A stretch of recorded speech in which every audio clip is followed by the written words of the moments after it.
guys make the step up and make plays. But we knew it would be a challenge coming in, back-to-back for us, a lot of travel. And we got a number of contributions from a bunch of different people. So the bench was terrific. You know, the rebounding, because you're flying around, so you got to come back into the play. And that was huge. So if you don't shoot well, do something that could help us win. And we had a bunch of guys do that. So Alec got going. He was terrific. You know, RJ, and the rebounding, big. Mitch was big. You know, you need everyone. It was a good, solid win for us. On the Burks corner three with 22 seconds left, he quickly makes that read, goes downhill over, I think it was 3 defenders. How big is that for his development to be able to? Well, it's huge for everyone, and that's what I was telling him in the first quarter. Is that even though we didn't make the shots, I love the shots. Like, I thought we got it up fast, we got into the paint, we kicked it out, we missed some wide open shots, guys were willing to make the extra pass. We had you know, one play that, you know, they were doubling from the baseline on Julius. He found RJ on a slot cut, he kicked it out, Evans wide open, shot it great, we missed it, but it's the right play. And that's what we want to stress right now, is just make winning plays. And we're not going to make every shot, but if they're the right shots, that's what we're looking at. And then down the other end, make sure that we're tied together, everyone's got to communicate. They're going to spread you out. When you have a guy like DeRozan and Levine and a big like Vucevic, that's a lot of skill. And so they command 2 on the ball, and then on that first pass out, you got to take care of that, but you also got to get out and fly around and get the shooters, because they're going to make the second pass. And then when it's up on the board, you got to fight for a rebounding position as well. Tom, you had a big picture sense, some fans and observers see a team where you guys are on the standings and say, why not just? Some fans and observers are you. Me, I'm impartial. Oh, come on now. I'm only kidding. Go ahead. But they see that where you guys are on the standings, they say, why not just play for, a better lottery odds? But you guys won 9 of 14. I'm just wondering, like, what kind of value does that have for this group? Well, I think, the big thing is we're playing all these young guys and they're getting valuable experience, right? And you're never eliminated until you're eliminated. And so I don't want a quitting spirit in our team. I want to keep fighting. And so until we're eliminated, we're going to keep fighting. And we've got a number of guys that are growing, and that's what we're trying to do. I don't believe in that other stuff. Coach, you're on a 4-game winning streak. What's working best for you right now? Probably the balance, strong on both sides of the ball. Starters are giving us good things. Bench is giving us good things. So every night it's somebody different, and just make the right plays. So since the All-Star break, I think we played really good basketball. Unfortunately, we didn't have some wins to show for it early on, but we were playing well. We were playing against good teams. We've had a heavy road schedule, and this team is responding. When you see how well you guys play after the All-Star break, you can look at it 2 ways. One is it's great moving forward, encouraging others.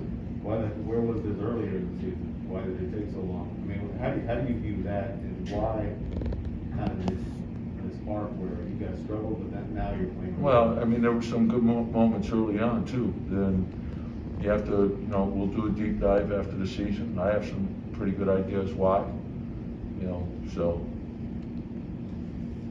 Julie's kind of frustrating. Like, what did you make? Yeah, and that was my point.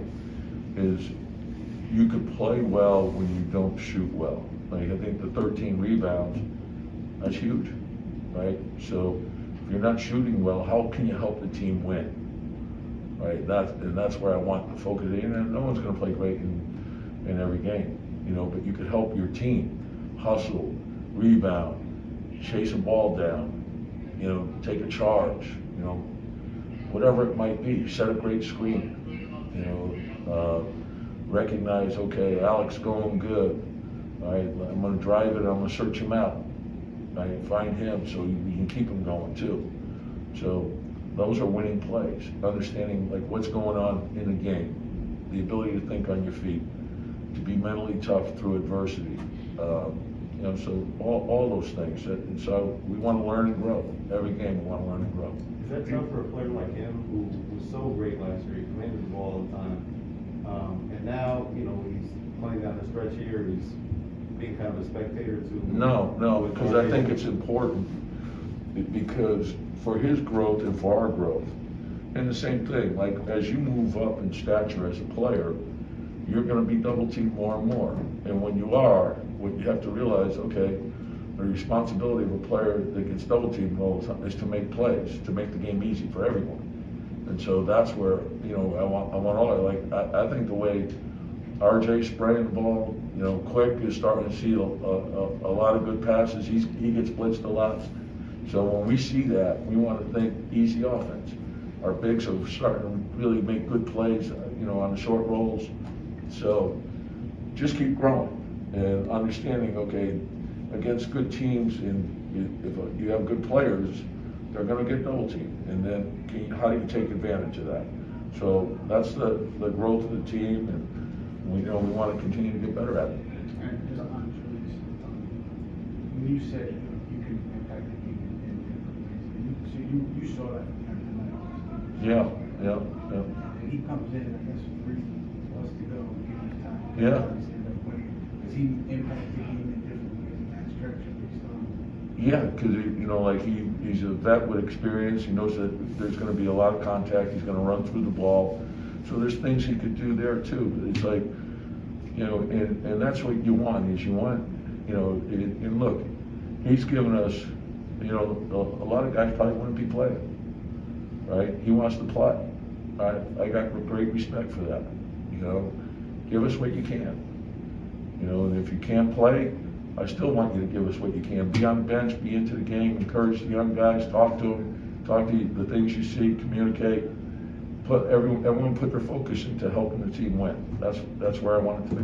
And you mean like physically, like if some guys might sit out given what he's dealing with, he's still. Yeah, well, I think anyone who's played, when you've played in an NBA season, over the course of the season, you know, over 75 games or whatever it is right now, there's going to be, everyone's banged up right now, you know, and look, there's things we could work on. We could work on finishing.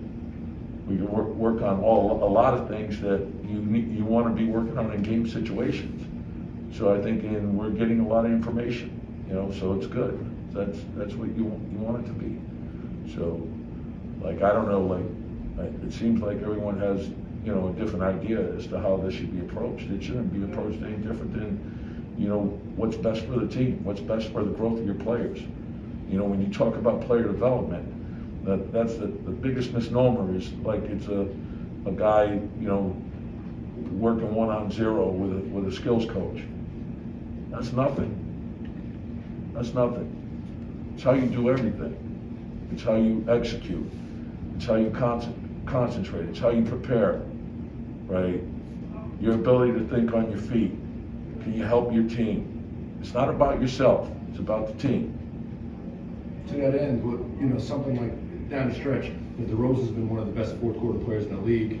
Forced him to get a pretty tough look on that jumper and then, you know, get the offensive foul. What does it sort of mean to, you know, in that situation, these guys learning how to, you know, stop a guy who's been pretty darn good? Yeah, you know, like, and that's what I'm saying. Like, you're learning, you're dealing with finishing, and you could always take something away. You know, like so sometimes you may think a game is over. I mean, and you guys see it all the time.